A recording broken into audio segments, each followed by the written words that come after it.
Well, winter always puts pressure on the blood supply, and this year's widespread flu and winter weather are making things even tougher. Linda Brady with the American Red Cross North Texas joins me to talk about it. Good morning. Good morning. So why does the winter weather have such an effect on the supply of blood?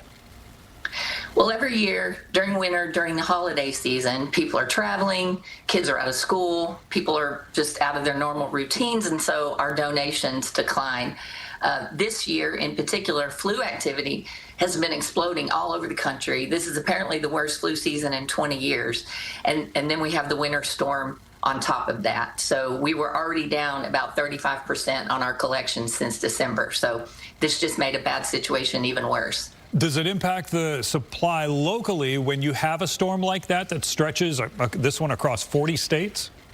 It does, locally and nationally. So here in North Texas, we had to cancel almost 20 blood drives, and that left more than 400 donations uncollected in just the 3 days of the storm. And then nationally, as you said, it stretched from New Mexico to New England, and so that forced us nationally to cancel like 450 blood drives. And that meant about 10,000 donations were not collected in those same 3 days. So this storm's a perfect example of why it's so important to make a blood donation before extreme weather hits and to donate, on a regular basis. Well, and you have to have that adequate supply because no one can really anticipate a critical incident where you would need extra blood.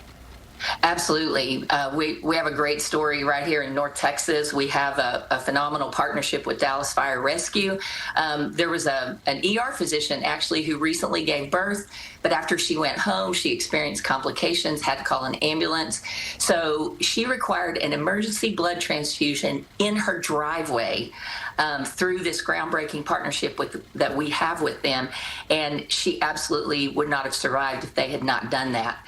And so this wouldn't have been possible without these compassionate blood donors that we have who, rolled up their sleeves to help their neighbors before it was actually, a crisis for her. Yeah, that is a fantastic example right there. Yeah. So what kind of blood types do you all need the most?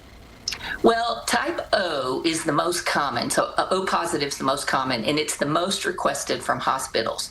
Type O negative is actually the universal donor, so in a crisis situation where there's no time to actually type the patient's blood, they can always give O negative. A negative, B negative, those are also important, but type O is really important.